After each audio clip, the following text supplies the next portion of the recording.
And once they're here, knock them silly.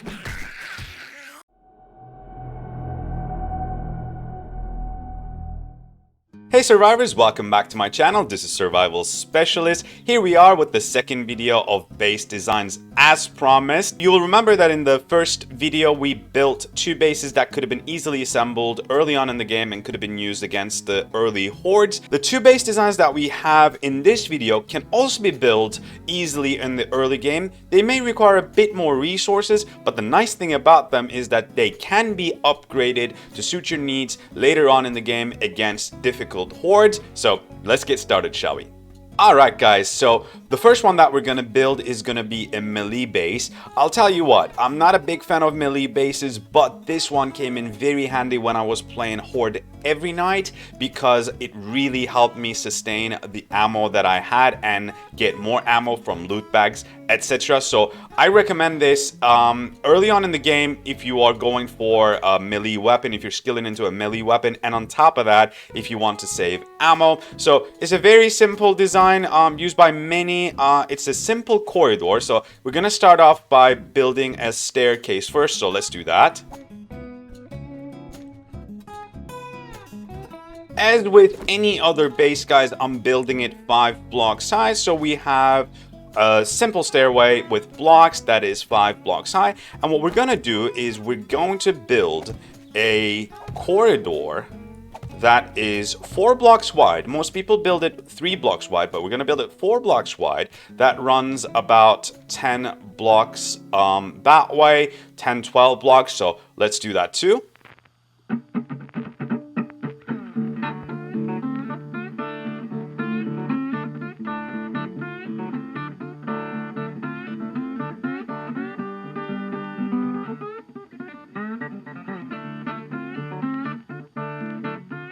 Okay guys, so here we have the corridor structure ready.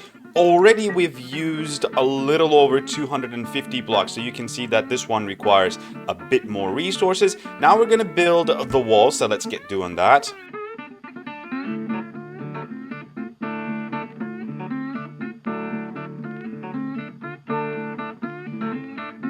Okay guys, so we have the walls built as well. 3 blocks high, as you can see, 1, 2, and 3.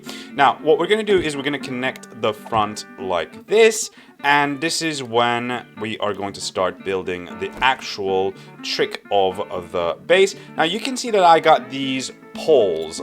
They're just called poles, I believe. Let me double check that.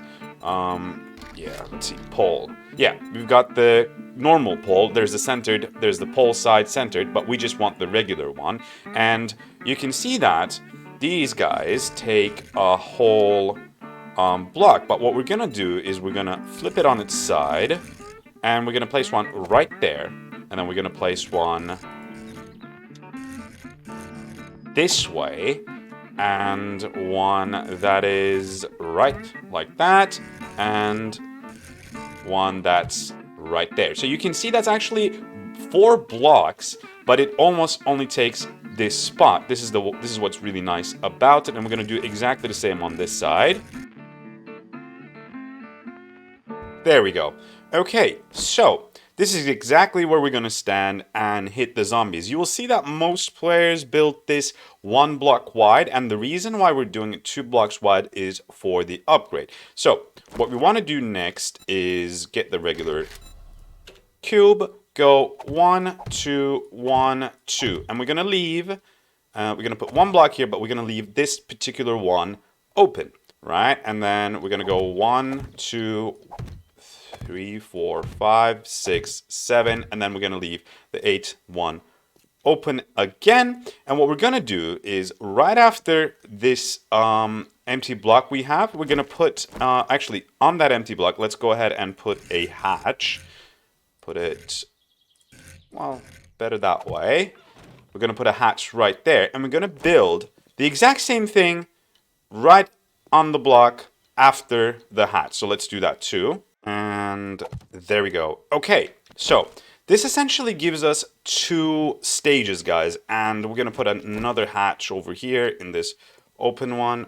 Okay, put a hatch, and we can close off the rest of it. You can see that you don't have to go 12 blocks wide. You can go 10 block in length. You can go 10 blocks and that's fine, but I like to go 12 just so I have this extra space in the back where I can put some boxes or something, but you don't have to go that much. So that actually reduces your block usage by quite a bit, as a matter of fact. So what we are going to do is we're going to get normal blocks.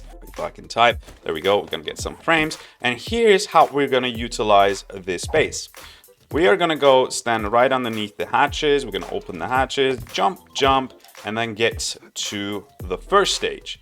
And when these blocks are broken, we're going to do exactly that during the Horde Night. Jump up here, and go to the next stage. So this is a 2-stage melee base, and as you can imagine, you can add as many stages as you like to the back there, but I tend to find that it's enough to have just 2 stages.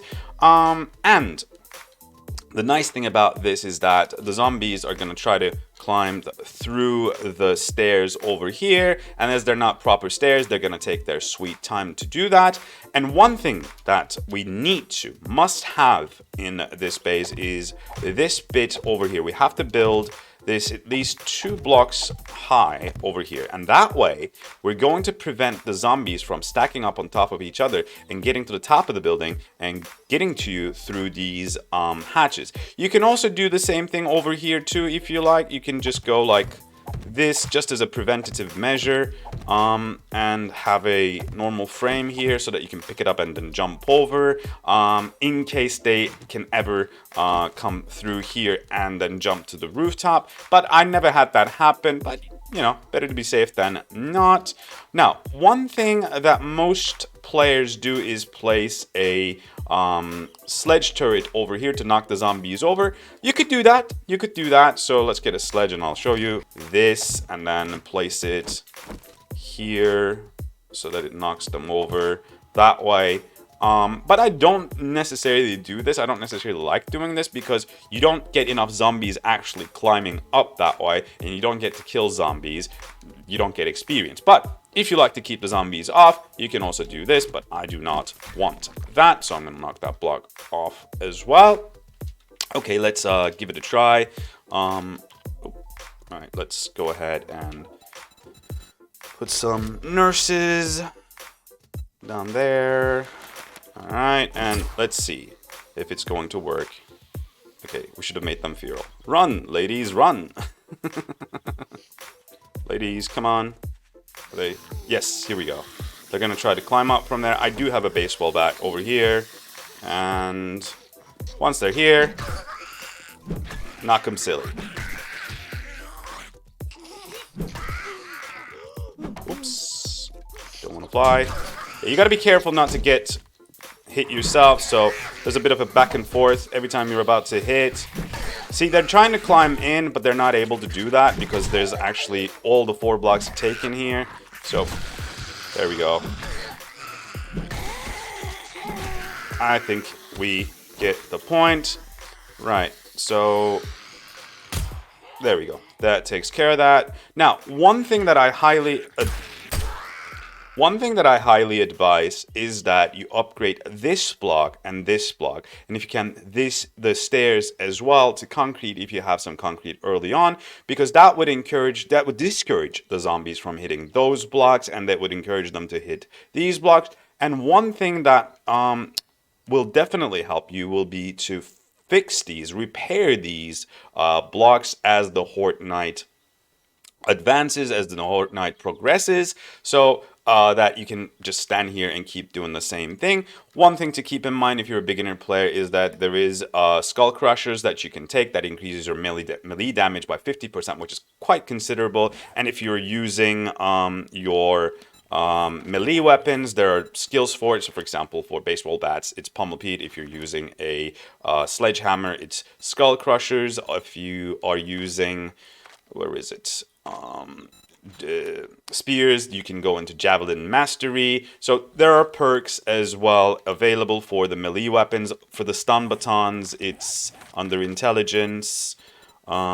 I believe it's, yeah, electrocutioner. Yes, gives you more damage with stun batons. So you can do that too. So this is a very nice base if you want to use melee weapons. And now we're going to talk about how it can be upgraded to suit your needs later on. I don't recommend that you use this base past a certain time because you're going to get demo zombies, but nonetheless, it can be upgraded. And for that, guys, we're going to build two sleeves, let's call it, two structures on either side, one structure on one side, one structure on the other side, and we're gonna put electric fence posts on them. That will slow down the zombies and electrocute them as they're climbing to you. So let's do that.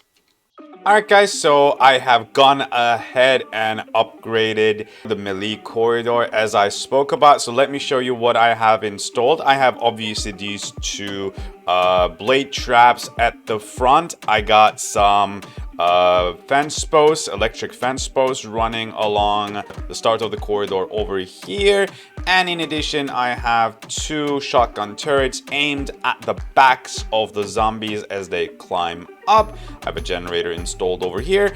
Now, these structures took some cobblestone blocks to make. So overall, for the whole thing, I've used somewhere around 650 blocks. Keep that in mind. And that's despite the fact that I've left the bottoms of these structures a little bit slimmer than the rest of the structure. I would normally fill this in, but I didn't want to spend time doing that. And you will notice that I've gone on ahead and upgraded some of the blocks, like 20 blocks to concrete to prevent the zombies from breaking those. And I haven't closed the fronts of these just so you can see the connections right there. But normally I'm gonna close this off too. So let's go ahead and do that now. Okay, now that is done, you might think, oh, how on earth are you going to be able to get into these structures? Well, I have hatches over here, and if you just drop down, you'll be able to have access to your electric fence posts, and that is very important because these are going to break during Horde Night, and you want to repair them, and the way to do that is to come up here, jump over, go in, fix them, and go back to your post, and the same on this side. You can just drop in, stop flying, there we go, fix these, and then get out and go back to your spot in here. So let's turn it on and let's see, let's test it against some zombies. Turn on. All right, let's add some feral nurses. Okay, well, we're got mode, so we'll be fine. Yep, electric fence posts are working. Let's get their attention. You can see that shotgun turrets are already working and electric fence posts are already working. I wonder if they're actually going to be able to get to us. Very slowly, and they're getting chopped. And yeah, obviously it's going to take a while for them to stop flying to get to us. And if they get to us, they're going to be electrocuted right in front of us. So this is definitely something that can be used later against like even day 70 horde if you have the necessary skills. Yeah, I can see this being viable. All right, I think we've demonstrated the point. Ooh. All right, let's stop these because they do make a lot of noise. As you can see, guys, this is a very viable base later on as well if you just install some fence posts and some blade traps, and you do get blade traps and fence posts easily from trader. You can purchase them. You don't have to skill into it just to get a few. So yeah, this is a very viable base even mid-game, let's say, up to the mid-game. I'm not entirely sure if this will sustain you past 100, but until then, you will figure something else out anyway. So, hope this helps. Let's move on to the next one. Okay, guys, we are back with the second base build. This one's going to be the electrified killing corridor, guys, which we have in fact built in the past on the channel. I have a 20-minute video that explains how to build this thing, link in the right corner. So if you haven't watched that video, please go ahead and watch it. All the details are listed there. Obviously, killing corridors are the most common bases you will see in all 7 Days to Die community posts and videos, because they're really efficient, and that is why I have upgraded and electrified it and made that video. And I'm thinking that it's going to be working just fine in Alpha 20, but we'll go ahead and build one, and we'll go ahead and test it against Day 70 Horde or something. Give me a minute, I'll build it, and I'll be right back. Okay guys, so I've built the electrified version of the Killing Corridor. So I'll give you a real quick tour just to introduce people who have not seen this base before what it is. We have our amazing pyramid stairs over here that allows zombies to join in on the fight from whichever direction they're coming from. Then we have our platform over here. Then we have our health blocks, and we have the drop over here. We're going to be standing right over there where I'm pointing, and the zombies are going to come in from this direction, and every time they'll try to get to us, they'll fall down and they'll loop around. So that is the trick of the Killing Corridor anyway. And we have the tower structure where we're going to be standing during the Horde night over here. And if we go up from these ladders over here, we get to the rooftop. As you can see, this is all bars so that we can shoot at birds or whatever's approaching us from the sides. And we have these two buildings on the side, these two structures, a bit much like the other base over there. They're for the for the electric fence posts. So if we go down here, we see that we have our electric fence posts over here, and we have our generator banks. We have arrow slips, which allows us to see through these, and we have hatches that allows us to open and close and protect our electric fence posts, and our electric fence posts run across the Killing Corridor over here. So the zombies, as they approach us, they get zapped. Obviously, the wires run at knee height and shoulder height over here, so the zombies get zapped twice. So yeah, that's pretty much the electrified version of the Killing Corridor. Like I said, I had that 20-minute video that explains how to build this thing. So if you like to learn about it, please go ahead and watch that, guys. All right, let's... we have our drawbridges over here. Let's close our bridges made out of hatches. And let's turn on the electricity. All right, here we go. Turn on. Turn on. And let me set the date and bring on the Horde, and I'll see you in a second. Okay guys, I set the date to day 70, and it's right before the Horde. I gave myself a tactical assault rifle and a magnum handgun and 20 Molotovs. I turned the electricity on. We'll see how this goes. It's about to start, so let's see. Hopefully our Killing Corridor will work just fine. And there it is. Oh, by the way, I gave myself some XP, so I'm level 49, and some military armor, so we'll see how it goes. We'll see how it goes. Okay. Alright. It's looking good. Yeah. Zombies are climbing up. And we have a cop already. Oh.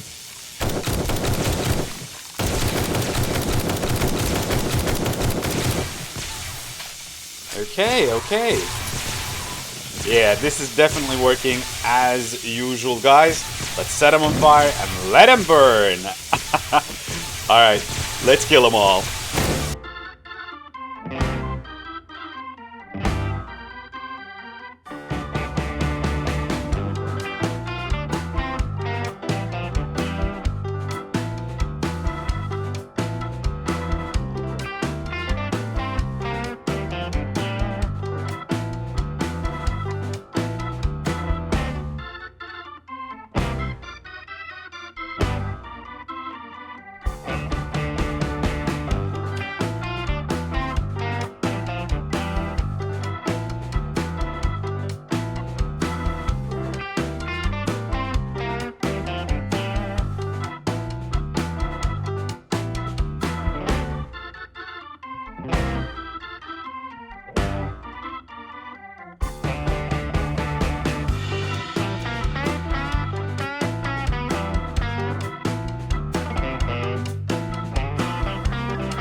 It's morning time, and the horde is still going. We've definitely survived the horde night. We took some damage, and I had to give us a little bit of bandages. What's amazing is that the electric fence flows, as you can hear, are still going on. Alright, I'm gonna kill these guys. Okay, there we go. We had a lot of cops explode. Okay, let's get rid of these guys real quick. Yeah, okay. That was definitely fun. We had at least 4 or 5 cops explode, and okay, we have a few more, it seems. And we had so many cops. We had so many cops, you guys. Oh my god, that was crazy. And they took out the lights over here, so it got a little dark towards the end. It was really difficult to see things towards the end of the horde. But hey, look at that. The base took some damage, but definitely managed to survive. Well, I don't want to... Well, let's go to God mod so we can turn these off, so we can get rid of the noise here. But despite all those explosions, this is still there. Let's actually give ourselves a nail gun. And see how much damage they took. Halfway. So there was definitely, these were a little more than half. Yeah, this one's about to break. But yeah, you can see that for day 70, just concrete is enough. And if you can upgrade, this is actually really a good demonstration of which parts of the corridor take the most damage. Obviously over here where cops explode. The stairs, or at least it got beat a little, but not too much. You can see that too.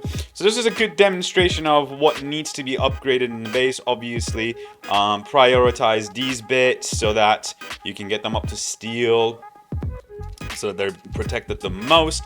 But again, guys, the electrified killing corridor works wonderfully. So, as usual, I recommend that. And I hope that these 2 base designs were helpful in getting you set up in 7 days to die, guys. And if you like this video, go ahead and hit that like button. If you've got something to say, you can always comment underneath the video. If you're enjoying the content from my channel, consider subscribing. This is it for the moment. Until next time, you stay alive. Goodbye.